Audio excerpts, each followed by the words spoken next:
Having previously covered the birth of the Greek god Hermes out of Arcadia, and provided a synopsis of his traits and the monuments and festivals dedicated to him, we'll now dive into the cult of Hermes and review what scant sources exist to piece together a picture of the god's followers, and the many little rituals and customs related to his worship.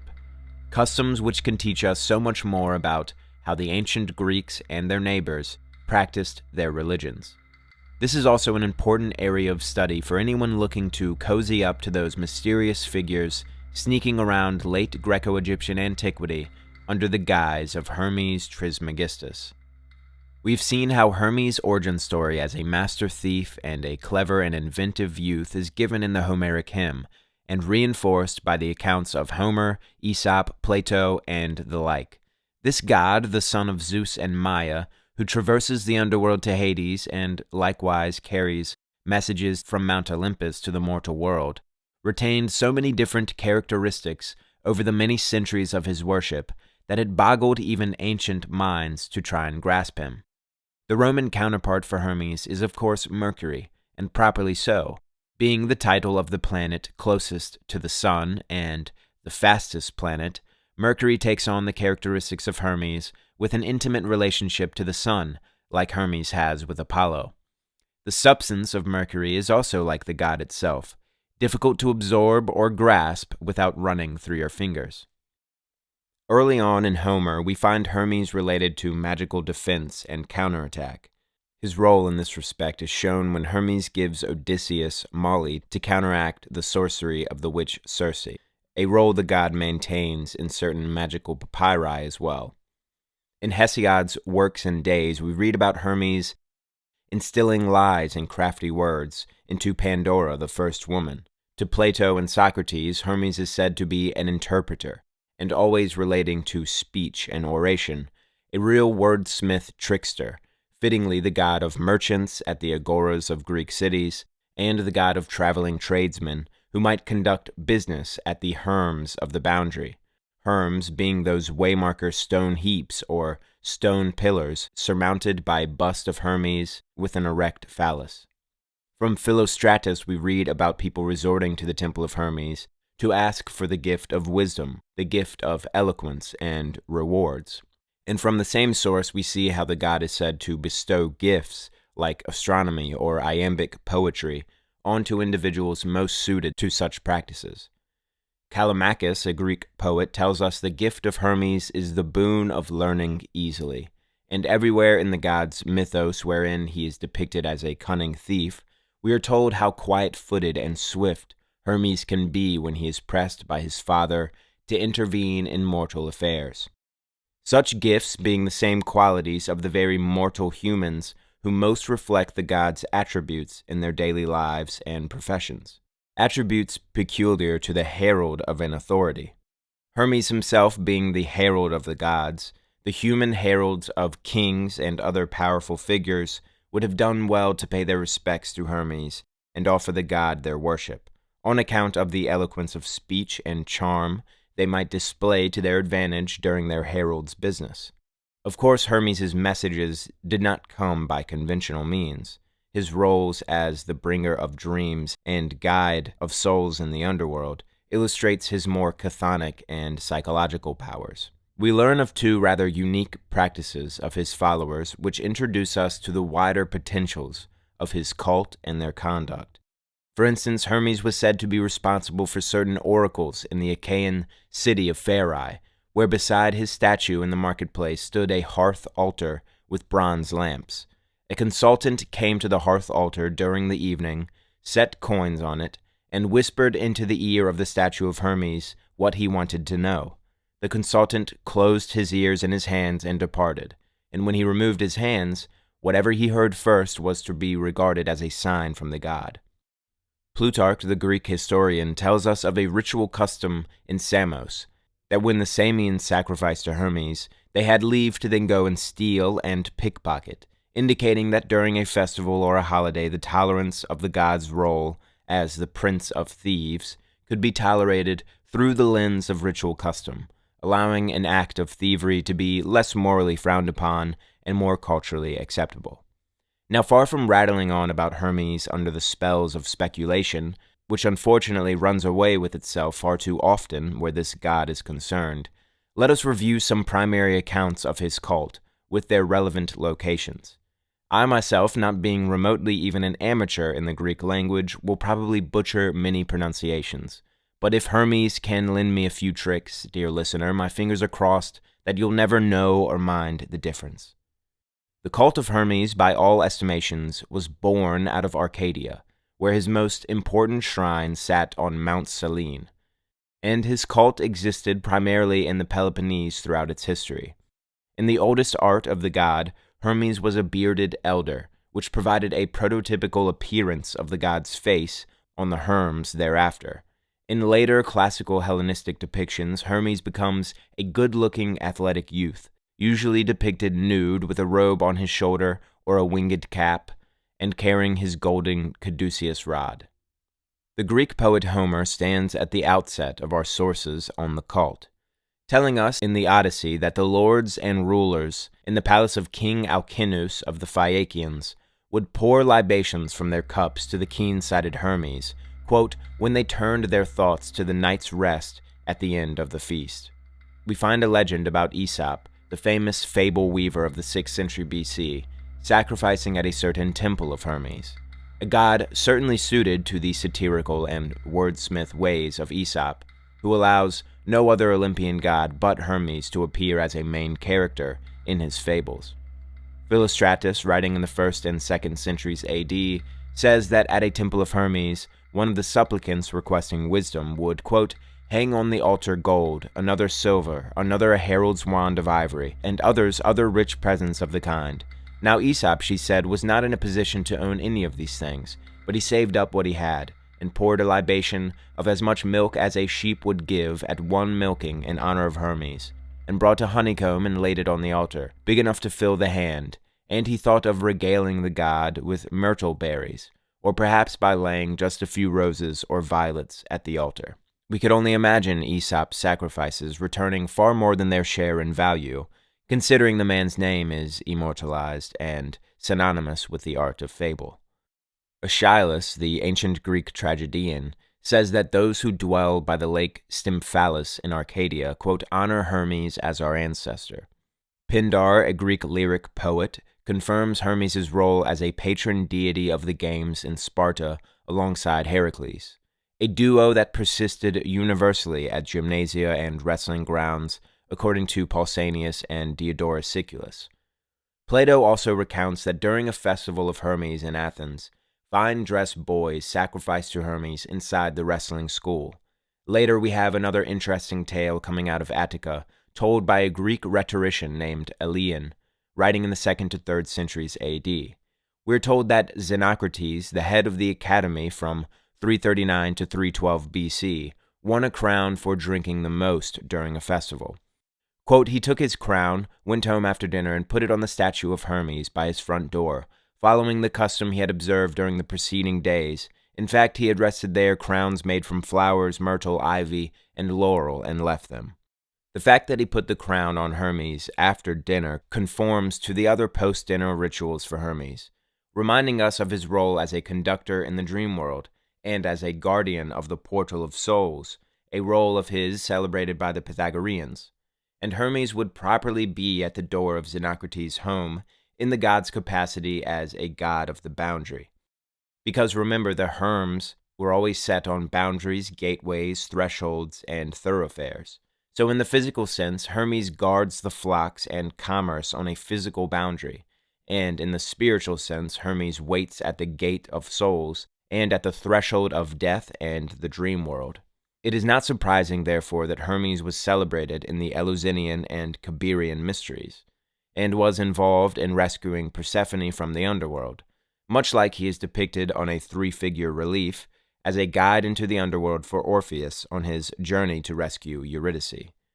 Pausanias, the Greek geographer of the 2nd century, who gives us the majority of references related to the cult and statues and temples of Hermes, also confirms Hermes' place in the mysteries of Demeter, but refrains from spilling the secrets on account of the vow of silence taken by initiates. At a port of Corinth, Pausanias reports a bronze image of a seated Hermes, with a ram beside him. Quote, "For Hermes is the god who is thought most to care for and to increase flocks. As Homer puts it in the Iliad, son was he of Phorbas, the dearest of Trojans to Hermes. Rich in flocks, for the god vouchsafed him wealth in abundance. The story told at the mysteries of the mother about Hermes and the ram, I know, but do not relate. His cult spread through Argolis and Sicyonia in southern Greece as well, statues of him ever present in the marketplace, like the statue of Hermes in Sparta, where the god is said to carry the youth Dionysus. Strabo reports that in the countryside of Elis were numerous shrines to Hermes by the roadside.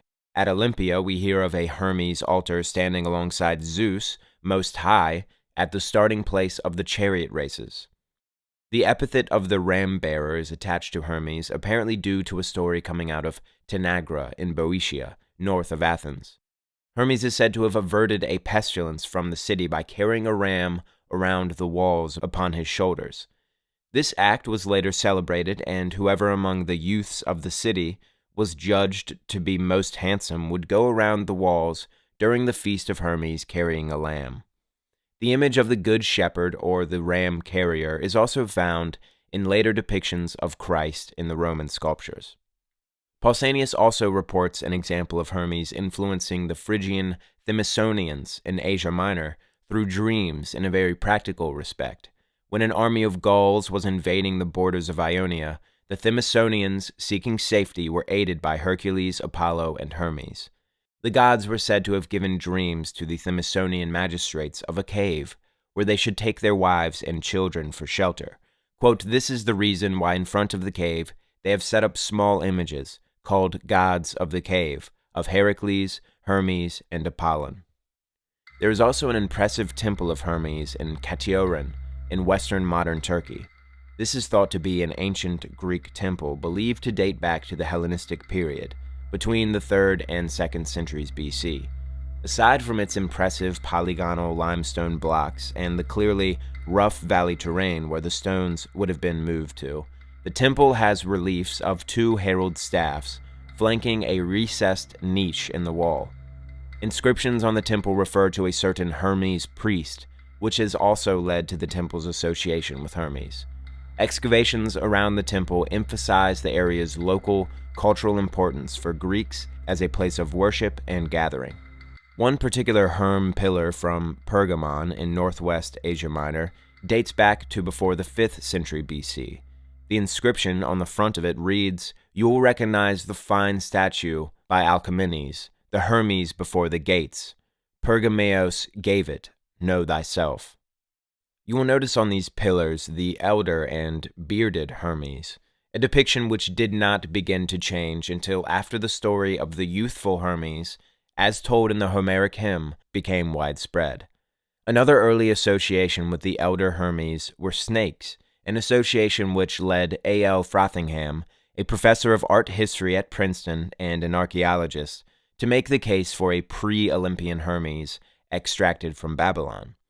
Quote, "I expect to show that the prototype of Hermes was an oriental deity of Babylonian extraction, whose character was that of a god of spring, whose function it was to preside over fertilization, whose position was not that of a primal deity, but that of agent and messenger of the Great Mother, in whose domain he brought life to light in the springtime of each year, and so became also associated with the spring sun." Miss Harrison, in her study of Hellenic snake worship in the work Themis, also concludes Hermes was originally a snake god, but has admittedly no proof to show for it. There are few temples of Hermes in the records of archaeology or history in any case. Carl Kerenyi, the Hungarian scholar and a founder of modern studies on Greek mythology, writes in his beautiful work, Hermes, God of Souls, quote, "So little about the Hermes festivals has been handed down in the tradition, because they have to do with the most secret source and pivot point of human existence. There were few temples to Hermes, moreover, just because that critical issue, the alteration of life, death, life, was felt wherever people lived and died. Through Hermes, every house became an opening, and a point of departure to the paths that come from far off and lead away into the distance. The cult titles and epithets attached to Hermes are quite telling of how the god was known to his worshippers. Now bear in mind, many of these titles are pertinent to local legends and city-specific traditions about the god, but there is value in knowing them outside of their local context, and they prove further the ambiguity and variety surrounding them.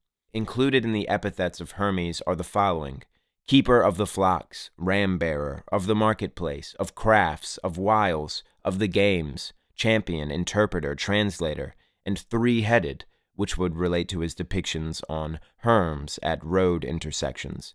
Hermes of the gateway, of the fore-temple, slayer of Argos, immortal guide, messenger of the gods, of the golden wand, deceiver, dissembler, trickster, contriver, thief, robber, rustler, leader of robbers, fool of various wiles, many-turning, busy one, slayer of oxen, sheep-tending, shepherd, comrade of the feast, giver of joy, glad-hearted, giver of good things, guileless, gracious, painless, keen-sighted, watchful, luck-bringing, ready helper, glorious, splendid, strong, mighty, and Hermes of the searchers.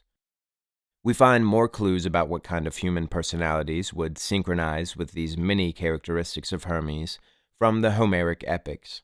Here, Hermes is not heroic in the same sense as Heracles, and thus the two gods are properly separated wherever their mutual statues watch over wrestling grounds, gymnasia, or places of other competition.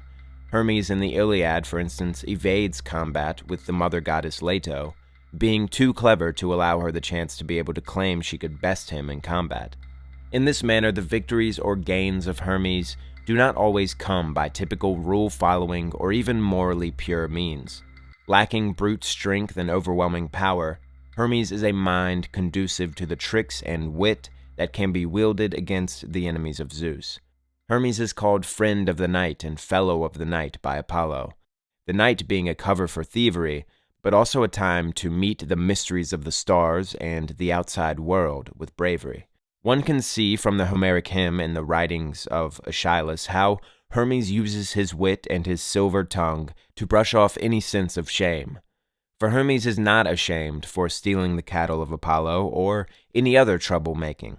Rather, he uses the potential for punishment as an opportunity to ingratiate himself with the Olympian gods, to take on a circumstance of uncertainty with wit and charm and eloquence and cunning, and come out of it all bearing the golden herald's rod, with the task of bearing Zeus's messages to the domain of Hades. Hermes earns his place among the gods despite his lies and sarcasm, presenting a different sort of dualism, a worldly give and take which would necessarily surround the god who is said by Homer to be the dearest friend of mortals, in that he consorts with mortals more than any other god, and he is the bringer of luck and spontaneous gains, implying at times that another party incurred a loss and a stroke of misfortune. Hermes is an angelos between the material and divine worlds, which is a fine thing considering his role as guide of souls in the underworld, where human souls fresh out of their material lives might more readily relate and follow a god like Hermes, who, in order to commit to his role under Zeus, must always be bound to the goings-on of mankind. The individual who partakes of the same psychology portrayed in Hermes therefore lives in what Carl Kerenyi called a Hermes world, which colors their world experience and their configuration of it. In the Hermes world, any gain that falls into your lap, so to speak, any positive windfall synchronicity, is a blessing of the god, and a hermetic occurrence by every meaning of the term. A theft by a hermetic mind is not only indicative of the cleverness and cunning on the part of the thief, but it is telling of how certain individuals will find a thing which they could be accused of never having earned or sought out by traditional means.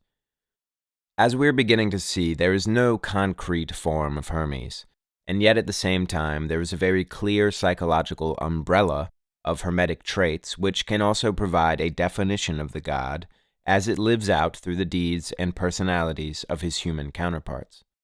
It is clear from reading Herodotus, who was the earliest to tell us how the Greeks equated Hermes with the Egyptian god Thoth, that Hermes maintained a close relationship and involvement with the Cabeirian mysteries on the island of Samothrace. Herodotus wrote, quote, "The Athenians received their phallic Hermi from the Pelasgians, and those who are initiated in the mysteries of the Cabeiri will understand what I'm saying, for the Pelasgians formerly inhabited Samothrace, and it is from them that the Samothracians received their orgies. But the Samothracians had a sacred legend about Hermes, which is explained in their mysteries. Indeed, on the island of Imbros, where the Cabeiri gods were at home, there is an inscription saying that there were, quote, initiates into the mysteries of Hermes. As psychopomp and guide of the dead, Hermes' role in the mystical teachings of a mystery cult would seem to be a given, and yet we are always confronted by the traditional silence many philosophers and historians treated these mystery schools with, which closes most of the small window we might have had to look through to see all of the ways in which Hermes was involved. The erect penis or phallus as shown on the Herms and on some gravestones, however, is indicative of the generative creative power and the returning of souls into mortal bodies. At sometimes they also look like mushrooms. From this and other details, Kerenyi was certain Hermes was in some sense the god of the Samothracian mysteries, and he wrote, quote, "Which god reigns over this aspect of immortality? Undoubtedly it is Hermes, the phallic and active one. Proceeding from the wider environment of the Samothracian mysteries, we found the meaning of the combination of those factors which otherwise appeared so difficult to understand in the nature of this god. In this context, Kerenyi concludes that Hermes stands, quote, as the active and manifest original source, and at the same time as the prototype of a playfully and nimbly unfolding masculinity. At this point, we will make the transition into a later period, where the god Hermes and his Egyptian counterpart, Thoth, were more often amalgamated into Hermes Trismegistus, an integration which was certainly official by the late 3rd century BC, as is made known from the priests of Rosetta. But on the Rosetta Stone, where the Greek and Egyptian languages met, making possible the decipherment of the Egyptian scripts, the Greek version of the Egyptian Thoth is not Trismegistus or Thrice-Greatest, but the Great. Now it already stands to reason certain Greeks had centuries to survey Egyptian deities and draw comparisons with those of their native countrymen. This is evident by the city of Naucratis, the first permanent Greek settlement in Egypt, established at least by the 6th century BC, where it is speculated religious Greeks and Egyptians engaged in syncretism. Plato, for instance, already knew about the Egyptian Thoth, as he shows in the Phaedrus, but he doesn't go so far as Herodotus to identify him with the native Greek Hermes. Nonetheless, to many later writers, there didn't seem to be any advantage to make a distinction between the two gods. They were one and the same, even though Thoth was much more ancient. This allowed the Trismegistus amalgamation to take a deeper root, which rose to a flourishing once Greeks and later Greek-speaking Romans had thoroughly conquered the Egyptians. After this time is when we look for the Hermetic mystery school of an entirely unique sort, where their Hermes was the inventor of occult sciences without equal. The researcher will find many differences between the Trismegistus figure and the native Greek Hermes. But there were already striking similarities between Hermes and Thoth, which made it perfectly reasonable that the two gods were combined after a fashion, in places where both Greeks and Egyptians were worshipping. After all, we have the Neoplatonist Iamblichus claiming that Egyptian priests would assign authorship of their own writings to the god Hermes, which in that sense is the Egyptian Thoth proper, born out of the Egyptian city the Greeks called Hermopolis. In any case, this later Hermes shed some of his Greek characteristics for those already dominated by Thoth, which were astronomy, astrology, alchemy, mathematics, and so forth, where Hermes' capacity as an inventor ranged from inventing fire, language, wrestling, the names of the gods, the lyre, and more. A lesser-known and early example of what came out of this amalgamation can be found in the poetical 5 books of Marcus Manilius, a Roman poet and astrologer from the 1st century AD. I read this long passage, which I assure is worth every second of attention. Manilius says, quote, "It was by a gift of the gods that the earth was permitted a more intimate knowledge of the universe. For if they had wanted to keep it a secret, Who would have been clever enough to steal the cosmic mystery that controls everything? Having but a man mind, who could have attempted such a gigantic task, wishing to appear to be a god against the will of the gods, and reveal the movements of the heavenly bodies in the zenith and the nadir, underneath the earth, and describe how the stars obey their orbits as they travel through space? You, god of Selene, are the author and the origin of this great and sacred tradition. Thanks to you, we know the farther reaches of the sky, the constellations, the names and movements of the stars, their importance and their influence. You wanted to enlarge the face of the universe. You wanted the power of nature, not only its appearance, to be revered. You want mankind to find out in what way God was supreme. It is out of this same period where the understanding prevailed that Hermes and Thoth were interchangeable, and where we find Hermes taking a major role in certain theurgical texts in the Greek magical papyri.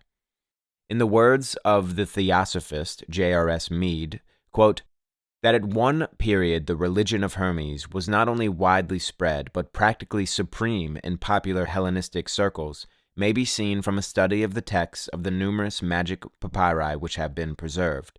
The Greek Hermes prayers, as with many others of a similar nature, are manifestly overworkings of more ancient types, and, as we might expect, are of a strongly syncretistic nature.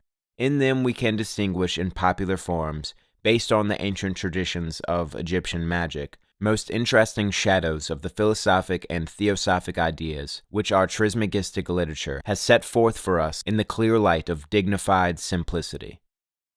One such translation of an invocation to Hermes, written by someone who clearly is intimately familiar with the Egyptian tradition, reads as follows: Come unto me, Lord Hermes, even as into women's wombs come babies. Come unto me, Lord Hermes, who dost collect the food of gods and men.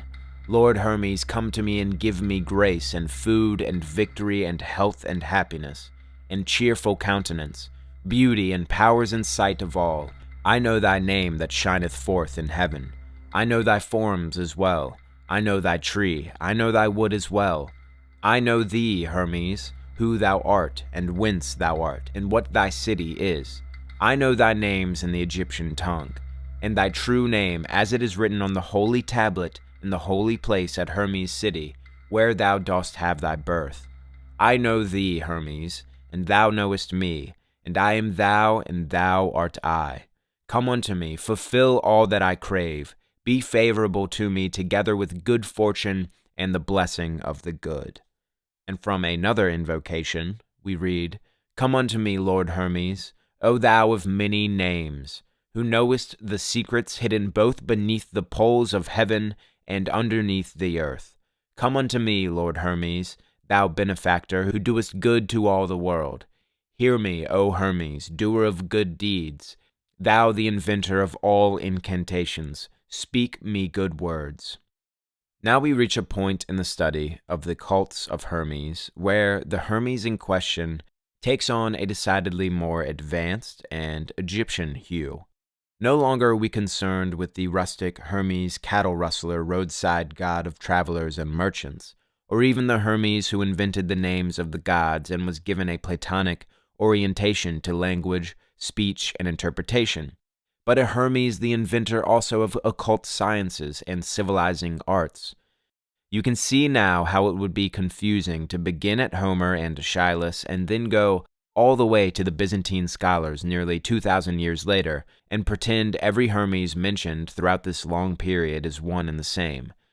We also can never go as far as to say Hermes is Thoth. We can't say these gods were ever the same directly, however much they played similar and, at times, exact roles for their worshippers. Where they can only be called the same with some credibility is in the figure of Hermes Trismegistus, which appears far more like a mortal being and a prophetic teacher than a disembodied god.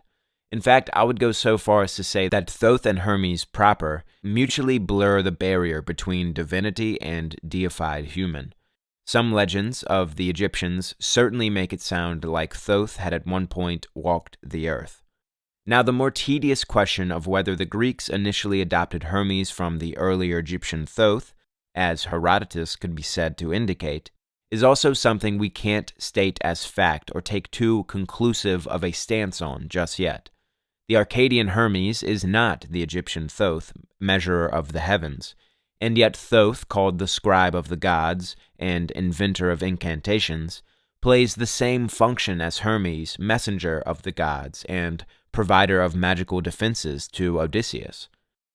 On a final note, let's remember how Hermes was already ambiguous and versatile enough by the 5th century BC for the great Greek comedic poet Aristophanes to build an entire scene around the subject.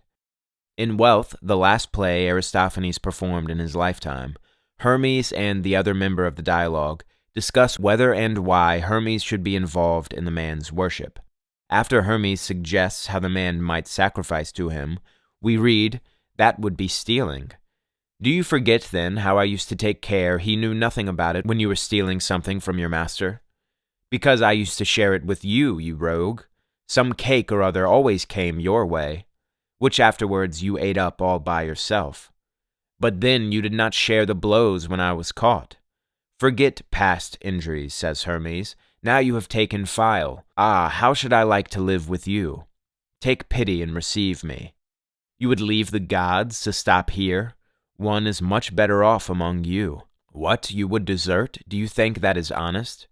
Where I live well, there is my country, says Hermes. But how could we employ you here? Place me near the door. I am the watchman god and would shift off the robbers. Shift off? Ah, but we have no love for shifts. Entrust me with business dealings. But we are rich, why should we keep a haggling Hermes? Let me intrigue for you. No, no, intrigues are forbidden. We believe in good faith. I will work for you as a guide. But the god sees clearly now, so we no longer want a guide. Well then, says Hermes, I will preside over the games. Ah, what can you object to in that? Nothing is fitter for Plutus than to give scenic and gymnastic games. And finally, Cario points out how useful it is to have so many names. This manner of comedic nuance suggests the Hermes identity was insubstantial, much as it seems today. More and more, a pre-Olympian Hermes does make sense. Hermes, after all, somewhat tricks his way into Olympus, and his identity is chameleonic from the first. And well after Aristophanes, the hunt for the objective Hermes continued to confirm what the records always showed us, that if the core of Hermes ever be confined to a triad, it would be one of transition, communication, exchange. It is inside more of this jungle of mysteries we must continue, making trails to some attainable truth, inevitably leading us to the Corpus Hermeticum, the so-called Emerald Tablet, and other Hermetica, or writings attributed to Hermes Trismegistus. With that, thank you for subscribing, and if you would like to support the channel, you can find a link to my Patreon in the description. See you soon.